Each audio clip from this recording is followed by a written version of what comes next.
So welcome. I'm Dave Garrison. I'm the chair of the Falmouth Affordable Housing Committee, and I'm glad to welcome you here to this session that's being put on by the Falmouth Housing Partnership, and I'll explain that in just a minute. Let me just say first that FCTV is recording the show, and so we're going to be using mics, and when we get to the Q&A, we want you to use the mics as well. We've got munchies over there. Please take whatever you like and make yourself comfortable. Let me introduce first the, and the chair of our select board has just come in. Nice to have you here. Welcome, sir. Let me introduce the members of our housing partnership group. Colin Reed, who is also a new member of the select board, is right over here. And he's the director of the community engagement shop at Hui.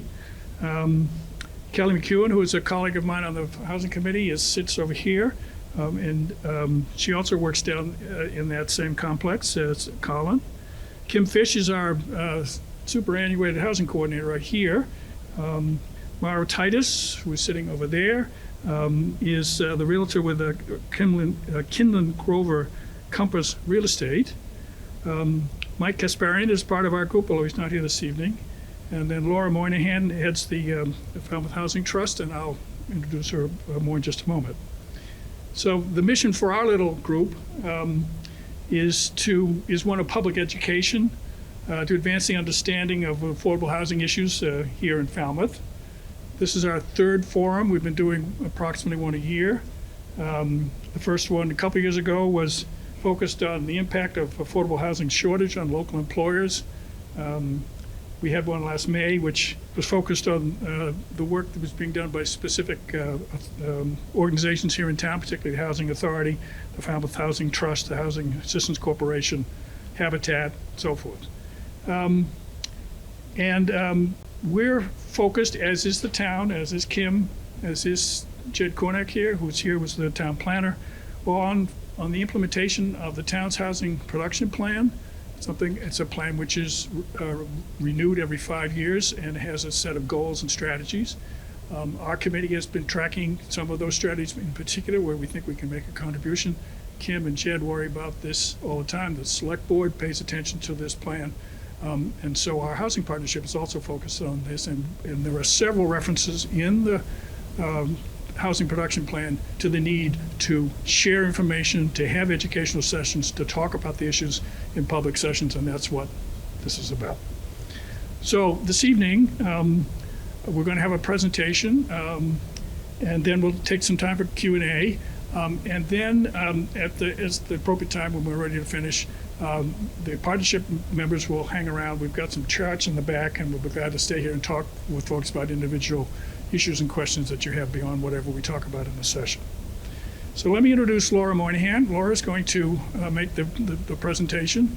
We're focused tonight on zoning reform issues to see what we can do in the town to expand the number of options that we would have available to deal with our difficulties we have with affordable housing. And I'm very glad to have Laura here to start us off. Laura?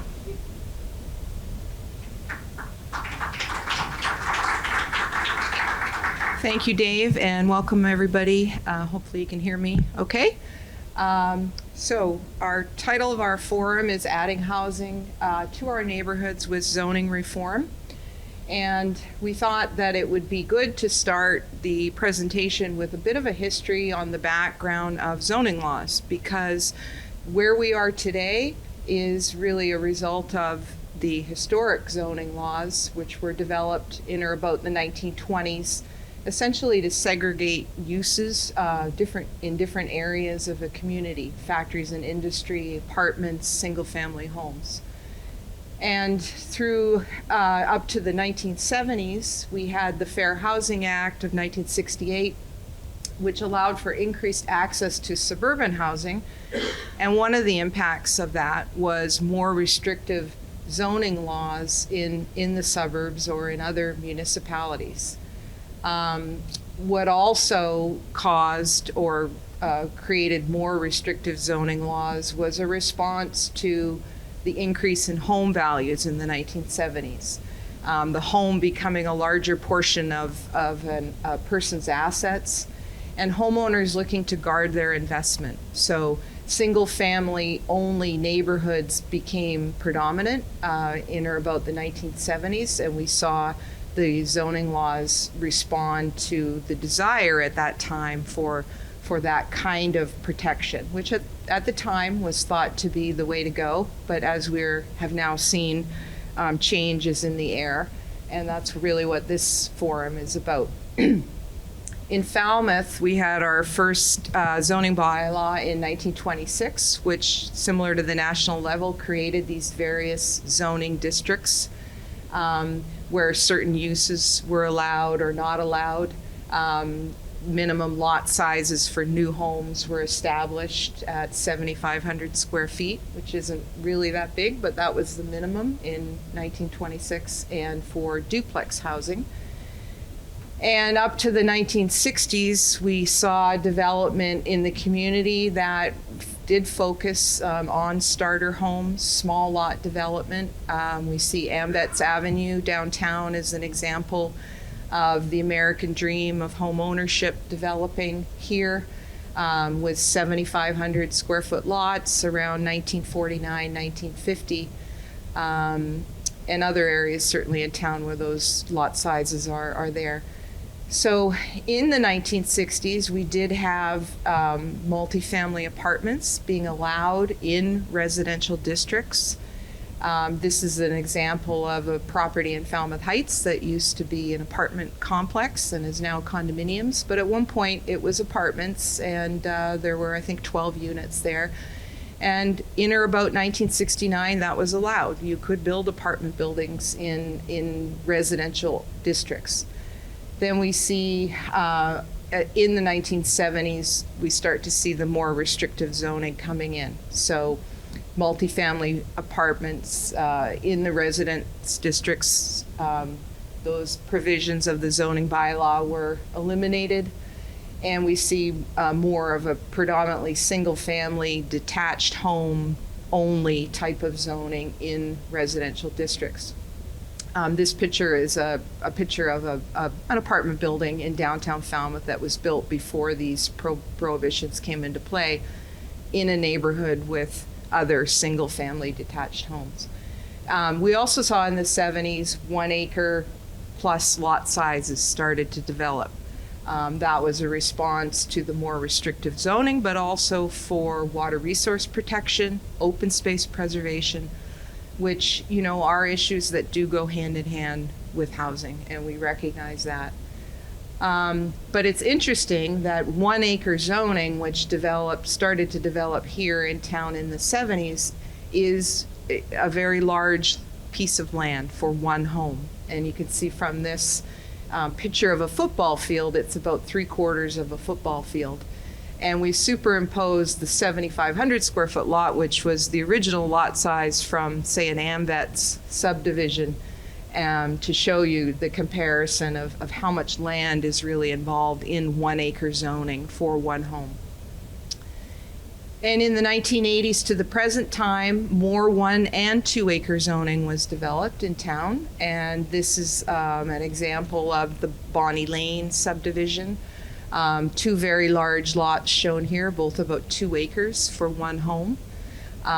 So 1.5 football fields for each of those, and 16 homes on 21 acres is the density for that subdivision. So that's where we are now, and what are the impacts of that? What are the impacts of that history? Single family zoning only and large lots.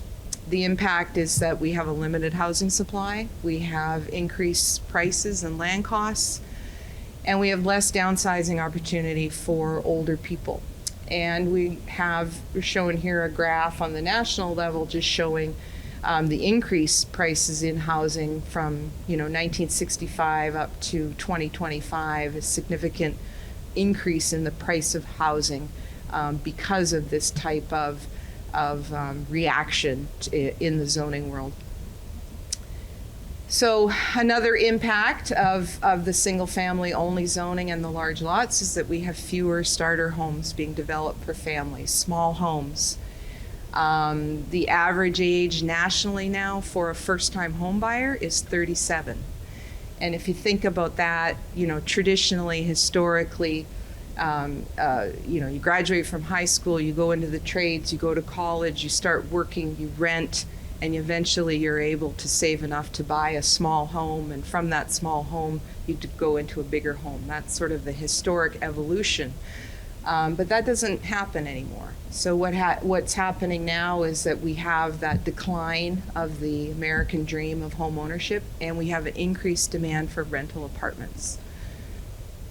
So here in Falmouth, this is from the Cape Cod Commission, just showing you that about 82% of the residential properties in Falmouth are single-family housing types.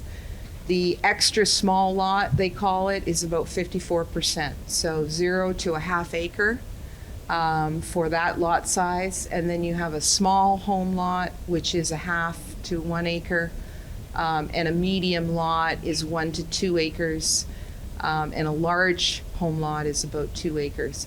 So you're seeing well over 50% of the housing lots in town are actually still under an acre in the community, even though we've had these zoning changes. So under our production plan, which Dave mentioned, which we in the partnership always look to for guidance, this was adopted in 2024. The recommendation was 80 housing units per year and 400 units by 2029. So as of 2025, we're at about 120 units. We still have a long way to go in 4 years to get to that 400 unit target. And so in priority year 2 under the housing production plan, one of the recommendations is to allow more diverse housing types in more areas. To focus on creating housing in complementary locations on previously disturbed sites. So really infill development for housing, rather than building large complexes using up valuable open space or being adverse to water resources, looking at infill development. And most importantly, to adjust the zoning for the housing production.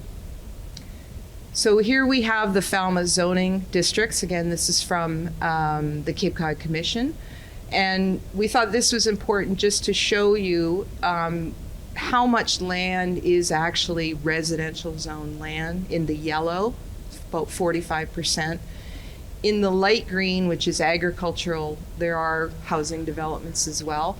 But what we're trying to do here is show you that these single family only residential districts make up about half the town. This is the area that we think the focus can be on for this type of infill development for different housing types, diverse housing types, without altering the character of neighborhoods. And this is a land use map showing, the acreage in Falmouth, about 28,000 acres of land. We have about 32% of that in open space and recreation. But again, we show you this because a good portion of the land in Falmouth is designated for open space and recreation. And we want our housing supply to complement that, to go hand in hand with open space and water resources. So we thought or looked at 4 different housing types, which the boards in the back illustrate how to add housing to these neighborhoods without large impacts, to complement the character of the neighborhoods and the homes that are there. And so we're focusing on these 4 housing types: ADUs, which I'll call them accessory dwelling units, tiny houses, duplexes, and triplexes or 4-unit buildings, multifamily housing. So the first one is zoning for accessory dwelling units. And typically when people think of an accessory dwelling unit, they might think of a cottage in the backyard, but they actually come in many shapes and styles. You can have a detached cottage, you could have an addition to an existing home, you could have an upper level of a home, you could have a basement level above the garage, or you can convert a garage. So they do come in many different forms. And in Falmouth, we do have zoning currently for ADUs, and we wanted to show you some samples of what exists now. This is one in Falmouth, 800 square feet, and just some of the design elements. This one is in Katuitt, 740 square feet, small homes. These are both detached, obviously. And then this is another detached example in Eastham, 826 square feet. And this is an attached ADU above the garage in Falmouth Center. So again, you would hardly even really notice that there was an apartment there, but you have two dwellings here on that property in downtown Falmouth. And so the permitting for accessory dwelling units in Falmouth, in 2001, the town adopted the first ADU bylaw, which was called an accessory apartment bylaw at that time. And from 2001 to about 2018, there were 24 building permits issued under that bylaw. From 2018 to 2025, there have been another 26 permits issued. So it's almost doubled in 7 years for the ADU. And the reason is the zoning reform. So the zoning bylaw for the ADUs was revised in 2018, became less restrictive, caused more production of the ADUs. So in 2018, there was a reduction in the lot size. It was originally 15,000 square feet, which, as we showed you from the chart, a lot of lots can't meet that in Falmouth. Now it's 7,500. There was planning board approval and zoning board approval required, parking requirements. There was an owner occupancy requirement for 7 months. But in 2018, what was most significant, I think, was the restriction on the use of the ADU, having to rent it for certain income levels and have an enforcement mechanism, or to a nonprofit. That was eliminated in 2018, which was really a significant change because it allowed people the freedom to use the ADU as they needed to use it, whether it was a family member downsizing or to rent it for additional income.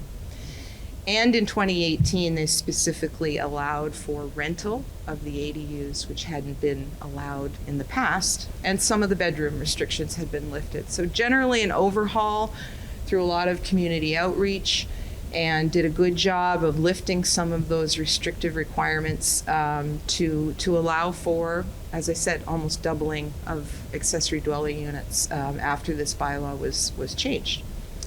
So in 2024, we have further revisions to the bylaw, thanks to the planning board. And the minimum lot size stayed at 7,500 square feet. The size of the unit increased to 900. Only one parking space is required. There were no owner occupancy restrictions anymore. So the requirement that the owner be on the property for 7 months was eliminated. And there was a 6-month rental period required, or more than 6 months. Interestingly enough, very recently the Attorney General has made some comments on this bylaw, so we may see further changes in the future. This just sort of came out in the past few days, but it may be that rental period is reduced to 30 days, and the lot size is eliminated, depending on how that goes. But we may see some further lifting of these restrictions. But the point is that this new reform should increase the ADU production. So in California, we've shown this example because California ADU history is really a success story. In 2016, they adopted less restrictive zoning bylaws. They eliminated owner occupancy restrictions, and they increased their permitting by 42%, so that 1 in 5 new homes in California is now an ADU, which is pretty remarkable. So tiny houses, this is another area that we've focused on. And tiny houses, I often get people ask me, what's the difference between a tiny house and an ADU, or why do we have tiny houses? Well, tiny houses are a little different.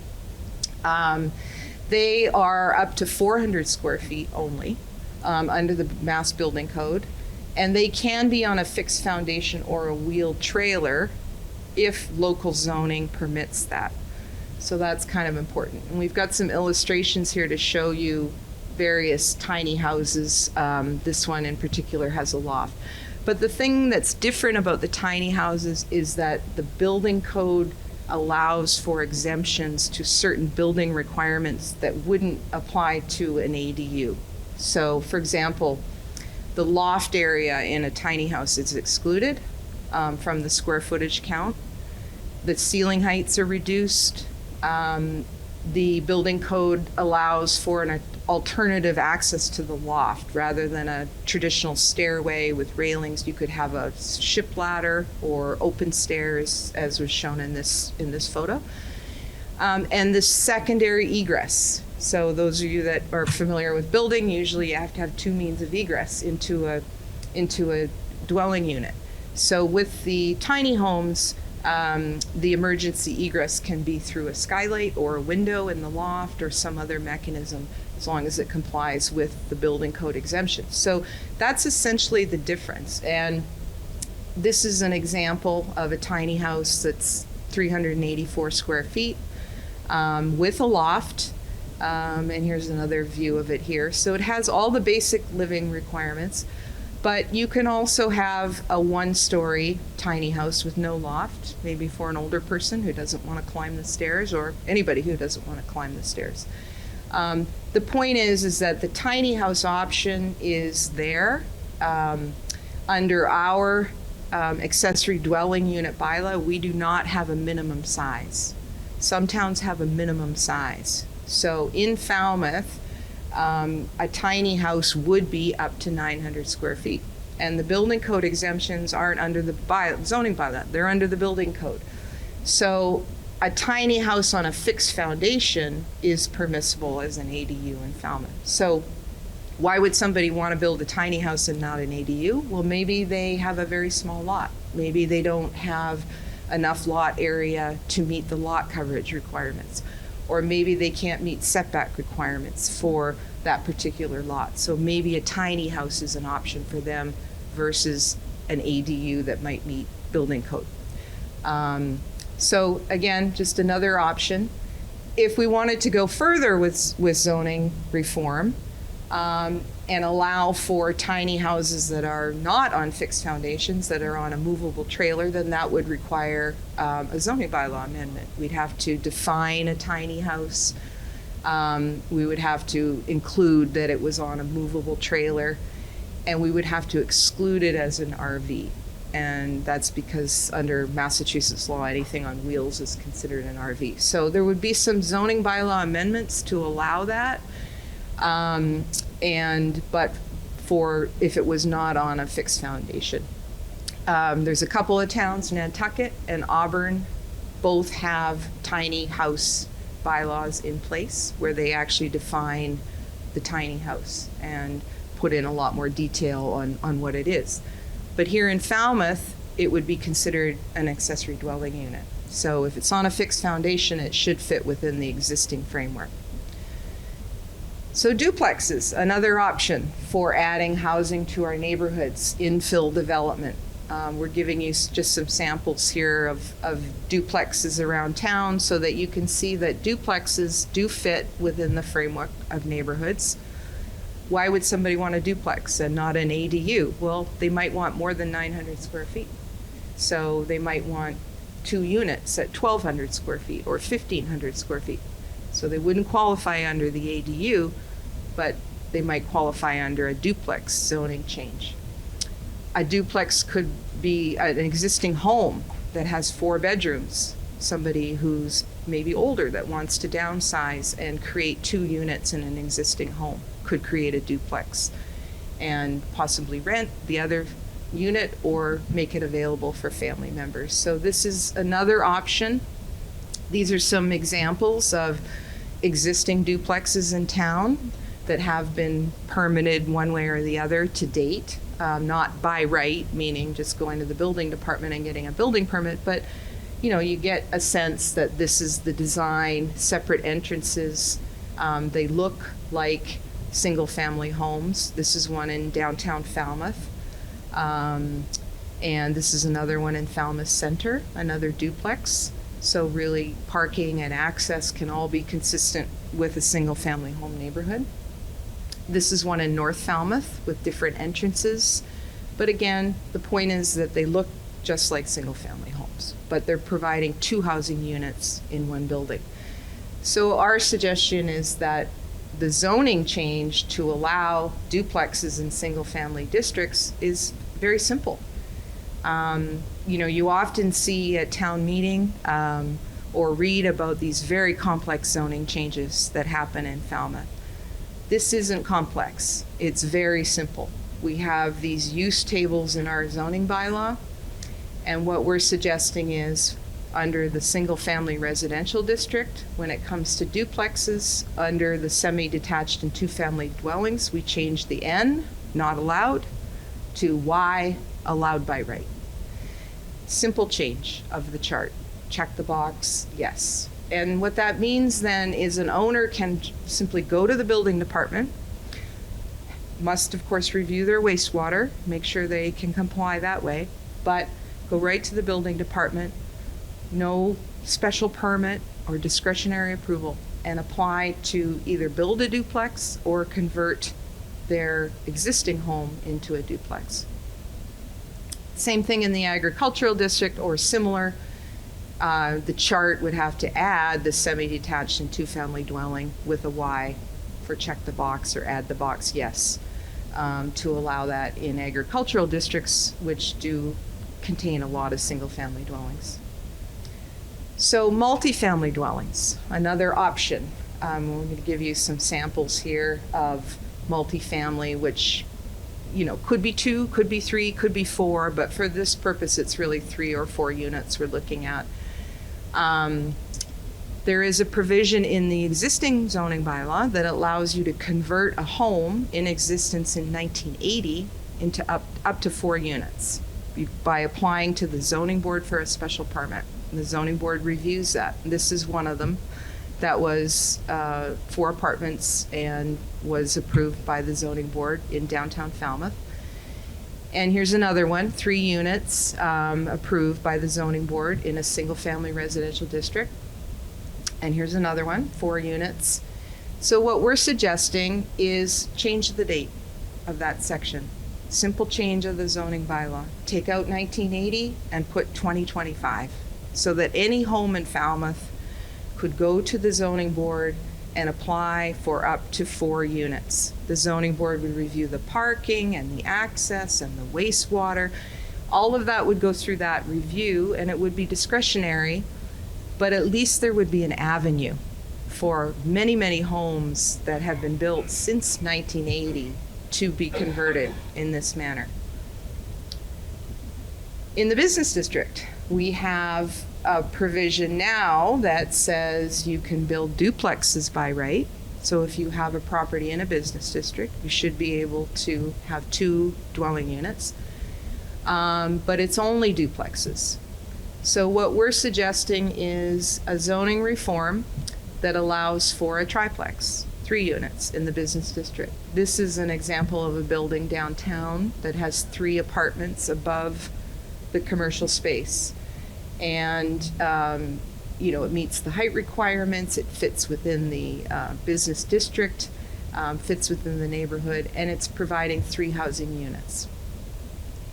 This is an example just, of a sample plan of another 3-unit triplex that's a possibility, with small units on 2 levels.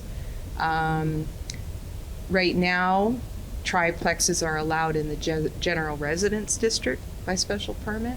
So what we're suggesting is, since we're allowing duplexes by right and we allow triplexes in the general residence district, why not allow triplexes in the business district? And again, check the box, yes. It's a simple change, not complicated. Take the use chart of the zoning bylaw where it says 3-family, change the N from not allowed to Y for allowed by right.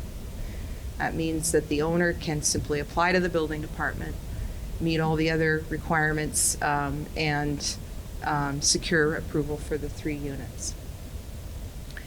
So adding housing to our neighborhoods. And I should add here that, for those of you that aren't familiar with by right means directly to the building department.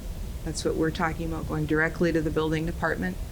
No discretionary approval. It reduces the expense of permitting in terms of consultants, engineers. It reduces the time, but most importantly, it reduces the uncertainty of getting your approval. And with the way things are going now, the permitting is very expensive. Engineers are expensive, lawyers are expensive, architects are expensive. There's a lot to permitting. So if somebody's looking at investing in a property and they have a discretionary approval where someone can say no, then they might think twice about doing it. If they know that they have a by right option, it's going to make it a lot more attractive. So adding housing to our neighborhoods, it benefits the young workforce and it benefits the older residents looking to downsize. You have opportunities for passive income. You have a natural affordability with the size of these particular units. They're not large homes, an ADU or a tiny house, or even an apartment in a business district.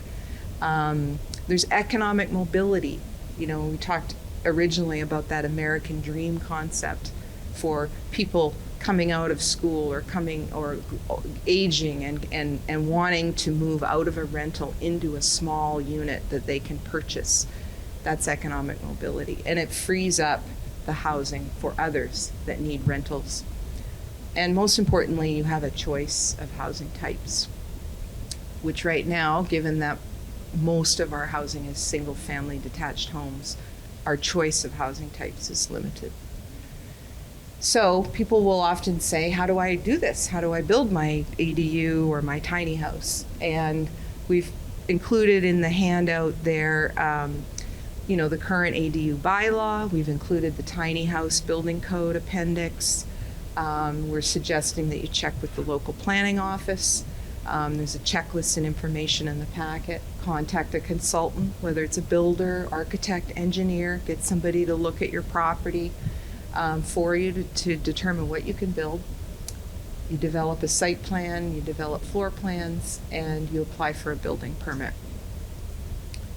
If you wanted to convert your pre-1980 home by special permit, you'd go to the zoning office and you would, again, check with a consultant. I mean, this is a simplified format, obviously, but the first stop is town hall. Develop a site plan, floor plans, determine what you can build, and obviously wastewater is an issue, and you have to review your wastewater and make sure that you can build what you want to build. So bringing about the zoning changes, what are the next steps? The partnership, we're suggesting appeal to the planning board. Ask your planning board to consider this type of zoning reform. Not complicated, easy to understand, allow for these additional types of housing in our neighborhoods. Go to the planning board public sessions and speak. Contact your select board as well. Push for the zoning reform. And if that doesn't work, or you want to try an alternative option, you can talk to a town meeting rep. You can petition town meeting yourself if you're a registered voter. You can file a petition and get 10 other registered voters and ask town meeting to amend the zoning bylaw to address different housing types. So that is the presentation, and we thank you for listening and coming. This is our mission statement here for the partnership. And the national policy priority that was put out for zoning reform to expand the housing options, making housing attainable, and to boost the housing supply. So we hope that this was informative, and be happy to answer any questions of myself or the panel. Yeah.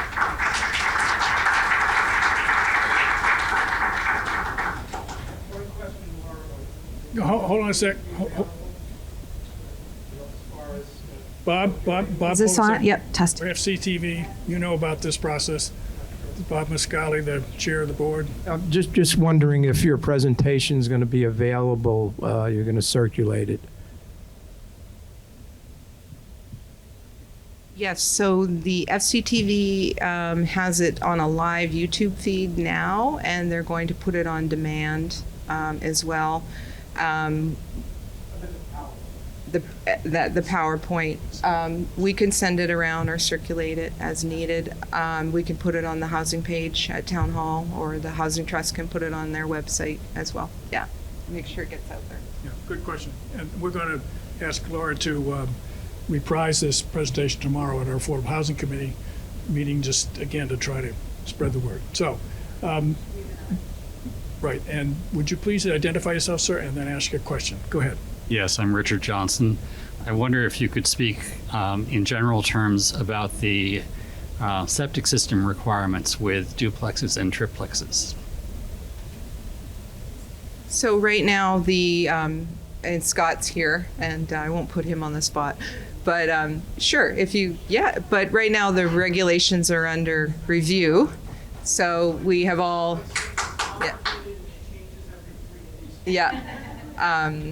but my canned answer was that the regulations are under review, and we're all been watching the Board of Health proceedings to see what's going to be coming out. But since Scott's willing to talk, I think that's great. Thank you. I'm Scott McGann, health agent. You guys hear me okay? Yeah, it's complicated. So Title V is Title V. So if you're adding bedrooms and you have a 3-bedroom septic and you're putting in a 4-bedroom septic, you're going to need to do something to your leaching. That's not going to change. Okay, so if you're adding bedrooms, obviously you're going to need to do something.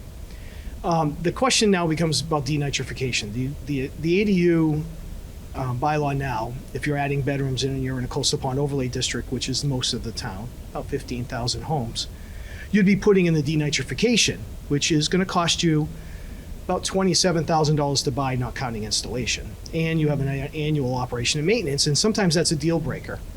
So that is in the bylaw now, but as of a couple days ago, it looks like that the state has said that that's a no bueno. So that's been taken out in the last couple of days because you are treating ADUs different from you would be any other increase in flow. But still you have what I call straight Title V. You got a 3-bedroom and you go into 4 or 4 to 5, you'd still need to do something to your leaching if you don't have the capacity, and most people don't have capacity beyond the number of bedrooms. But the denitrification component for now is off the table as a specific ADU bylaw. However, we do have, if you're not familiar with, new regulations, well, they're not new now, they're a couple years old, that state that the town needs to clean up their wastewater in nitrogen primarily, in our coastal pond overlays or nitrogen sensitive areas, which is the same term. Coastal pond overlay is a historical term used by Falmouth, and it's been coined nitrogen sensitive by DEP, but they're interchangeable for this point. That we need to clean it up. So this is where it gets complicated. We'll be doing, and we're looking for an outfall pipe and we're looking to do some sewering, but that doesn't mean we're not going to need to be putting these IAs in the future. So the problem comes when, let's just take a watershed, for example, that has an assumption of 10,000 kilograms of nitrogen per year. And we're doing our plans based on that. But over time, as we add flow, and in Title V, that's bedrooms, that number of 10,000 is going to change over time. It's going to go higher, right? So the Board of Health, in order to sort of cap the 10,000, has got a proposed regulation that's still in the draft, hasn't gone to a public hearing, that all new construction, and in new construction under Title V is building new homes, so the lot has no bedrooms. Adding bedrooms, so you've got a 3-bedroom home and you want to put a 2-bedroom ADU, that's clearly an addition of a bedroom, or raise and rebuild, would have to put denitrification in at that point so that the 10,000 number doesn't slowly creep up over time. It's not a regulation yet. Okay, it's in the draft. So right now you're at a point where the ADUs aren't being picked on anymore for the denitrification, but if the regulation, and I don't have an answer for you whether ADUs would be exempt at this point, but the Board of Health is saying, well, we can't just continue to increase flow and then try to fix the problem as the problem's increasing. And so, and most people are in an ADU. If you're not in Sipawissat or Woods Hole or in a couple little spots here and there, you're pretty much in a nitrogen sensitive area. anything east of the high school to Wacoit's all in a nitrogen-sensitive area, most of North Falmouth, good chunk of West Falmouth, and some of Sipawicet if you're next to Quistit Harbor. So it's complicated and it changes. So like if you would talk to me last week, I would say if you have an ADU and you're putting in an extra bedroom and you're in a nitrogen sensitive area, you need to put the D-Nite in. If you ask me today, I just happened to be walking on a job site today where they're constructing the ADU. The foundation's in and the septic system is in because they're far apart, so they're two separate septic systems. And he was going to eliminate a bedroom in the house, because he wanted to have, because one of the things is if you're not adding bedrooms and you do an ADU with 4-bedroom, let's say you have a 4-bedroom home, and you want to do a 1-bedroom ADU, you could eliminate a bedroom in the house. There's no increase in the number of bedrooms. You don't need to do the D-Nite. So the denitrification system that's $35,000, most people, what they were doing is eliminating a bedroom in the main house. I happened to tell him that day, I just talked to the town planner, and the town planner said the state said what they said. I'm not going to make you take the bedroom out. And he was very, very happy. I think he bought a lottery ticket that night. So unfortunately, if you're planning to do this and you're watching this, you need to call me and I'll give you this down because it's very specific to each property. But the good news is you don't need to do it specifically for an ADU. You wouldn't have to put the denitrification. Unless the Board of Health has a regulation that says everybody, because then they're treating everybody the same. And again, the reason why is we can't just not put the D-Nites in forever and then all of a sudden magically when the plans are done just slam in 5,000 denitrifications in a year. That's not going to happen. So it looks like if the board has this reg and the reg, let's say I'm going to make up a date, October 1st, has a regulation, and you pull a building permit that shows me an increase in flow, i.e. bedrooms, you would be putting in the denitrification at that point in time. There could be a scenario where the state says ADUs might be exempt from that. I don't necessarily see that because you're not treating ADUs any different from you are any other increase in flow. Does that make sense? So I think maybe at that point you might need to do it. It is about $35,000 to put in, and it's going to cost you about $1,200 a year to maintain because you have to have a quarterly operator come out to check to make sure that it's working. They send the sample to the lab. It's a bigger thing, okay? And if it costs the construction's $300,000, it's 10%, or $350,000 for the ADU. You're paying 10% more to put the fancy thing in your septic system, okay? So unfortunately, it changes. And like what I would have told somebody last week is a little different from what I'm telling somebody this week. I apologize. Does everybody understand anybody have any questions on it? I apologize. It's just so infinitely complex. The days of putting in a septic system, letting it just go out in the dirt and calling it a day is over. You can stream this later and slow down his speech and get it more, and replay it so you can get it. Or call me. I do this about 4 hours a day. I have the same conversation. Just a more specific, for instance, if you were planning to build a duplex or a triplex for sale as individual units, would they require separate septic systems? No, you would probably be putting in a shared system among the 4 units. Actually, you more likely you wouldn't be putting in separate. Like the scenario I said, we had 2 separate septic systems today. Now, if he is captured in the future wastewater plans, again, we have these plans that we're working on where a lot of people will need to put them in regardless if they're touching their house or no. There's a scenario where we sewer X number of homes, we're making up numbers, 70% of the way there. Where do we get our other 30%? And we may have to have people putting in the D-Nites. So you still might have to put it in. If you're putting in 2 separate septics, now you're paying for 35 for that one and 35 for the other. So I try to see maybe if you're putting a duplex in, you'd probably want to put 1 septic. It'd have to be a 2-compartment tank because that's a whole nother issue. DEP has said if it's no longer a single-family residence, you need to put a 2-compartment tank or 2 tanks in series. So even if you're not having to add to your leaching, you're taking the bedroom out of the house, right, and putting it into the ADU, there's still that 2-compartment tank requirement. So that's why it's complicated. I hope I didn't go too quickly. I try to talk slow, but I have trouble doing that. Yeah, seriously, any questions? Yep. That's why I smiled when you asked the question, because we knew this was going to be fully loaded. Questions? Yes, sir. Art? Hi, thanks. Yeah, Art Disclosures. I'm introduce from Plymouth. Do you have any experience with starter home overlay zoning districts?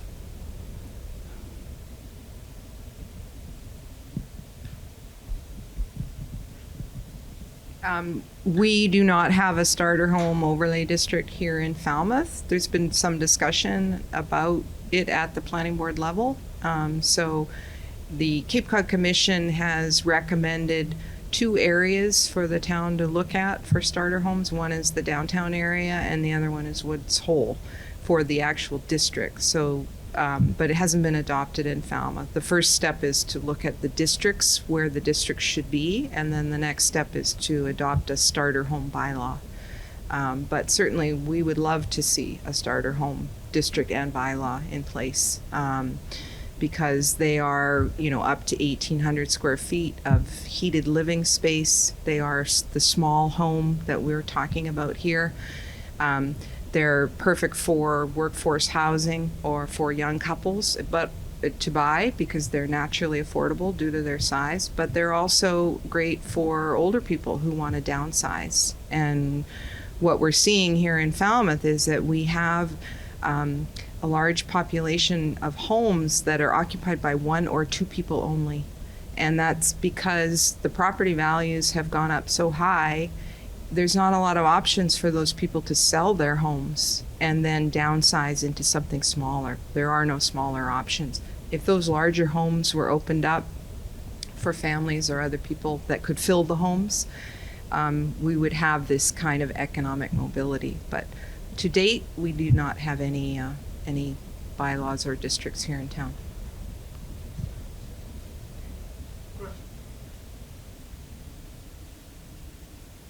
Michael?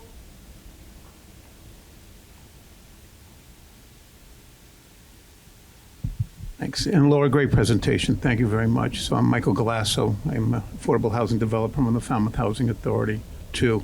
And I think the town's made some good progress with accessory dwelling units. But I think one of the issues is, if we're going to try to scale this up, is that we're basically asking homeowners to become developers. I know you put up those 5 steps that you have to go through, but it's time-consuming, it's expensive. And I was wondering, in your research, if you've come across any towns or ADUs that are built on people's backyards where the homeowner rents their backyard to an ADU developer, and then the ADU developer goes through all the steps, builds the unit, takes care of renting it out and managing it. So the homeowner is only renting part of their backyard and getting, let's say, $500, $1,000 a month for that. But they don't have to go through all that process, and we get more units. Yeah, I think that in Vail, Colorado is a great example community where they have become super innovative on things like that. I'm not aware of a specific community in Massachusetts, but I do know in Vail they have a program in place where the city itself essentially pays the owner to either a subsidy or some other income to build the ADU. They help them build the ADU, and then they ensure that it's rented with certain rental restrictions. The town of Amherst is also kind of a model town because they've had a significant increase in ADU permitting, and I'm not sure if it's from something like that, a municipal program, but those are sort of model towns to look up and see what is going on there, because their ADU numbers are just exploding, and they're also finding that people are always concerned about short-term rentals, but in these types of communities where they are lifting the zoning restrictions and promoting the ADU development, whether it's through subsidies or the type of situation you're talking about, that they are being primarily used for year-round rentals, which is kind of interesting. Everybody's always afraid about short-term rentals, but primarily being used as year-round rentals. Other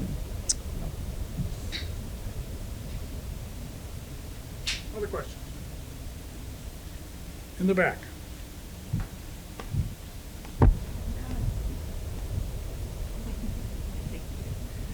My name's Lynn Shad.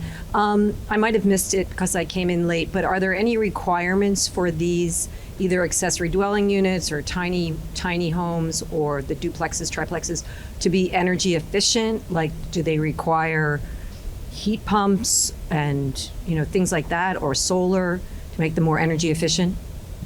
Well, any new construction is subject to the building code, the stretch code in Falmouth as it's been adopted. We've got a couple of architects here, I'm sure, that know that, but so there aren't any specific requirements under zoning, but under the building code requirements that have been adopted in the community, there are certain requirements. So I know with the Housing Trust, we're building 5 homes in Wacoit right now. It's all about the level of insulation, the vapor barriers.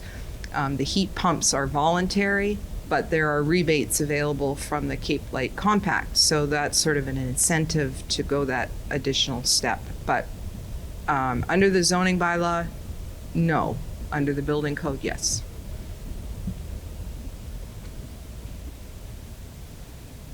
I have one question to follow up on your presentation, Laura. You mentioned that the Attorney General's office has sent back a set of required changes in the proposed bylaw, the ADU bylaw. What's the next step with that process? Does it have to go back to the town meeting? Is it something the select board can resolve? What's the next step? Well, the town planner's here, so he can correct me if I'm wrong, but I'll give it a shot. So the Attorney General accepted some of the provisions of the bylaw and struck others. So the Attorney General struck the minimum lot size of 7,500 square feet. Said you can't have a minimum lot size under the bylaw. So that has not been approved. The Attorney General struck the maximum number of bedrooms at 2 bedrooms. That was not approved. The Attorney General struck the language in the bylaw that says that the ADU is to be complementary to a single-family residential home. And they struck the word single family, saying that the Falmouth zoning bylaw allows for dwelling units in business districts. So you can't limit this to single family type ADUs. You should be allowing ADUs in all districts. The provisions that are in about the Water Resource Protection District and the Coastal Pond Overlay District, those were all struck.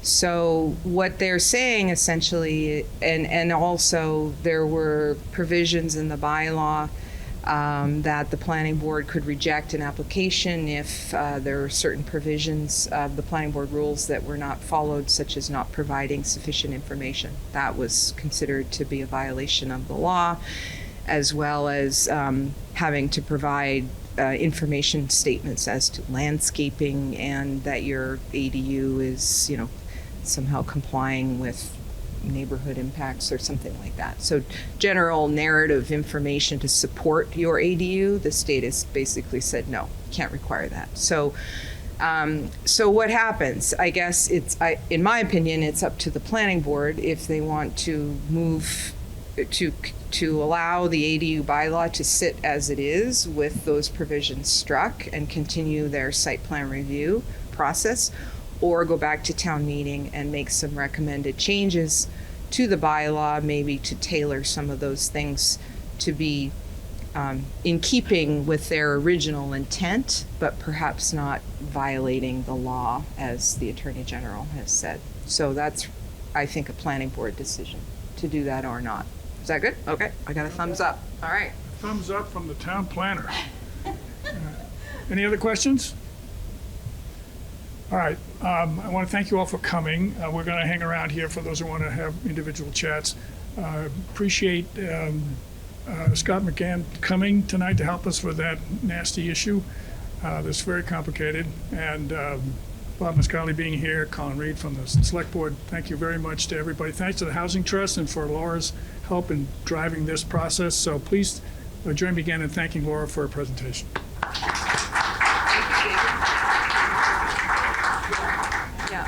And I'd just also like to thank the town planner and our housing coordinator for all their work in helping with the partnership, and as well as the committee itself for all the work that's gone into this. So I wanted to mention too that the boards at the back are just samples.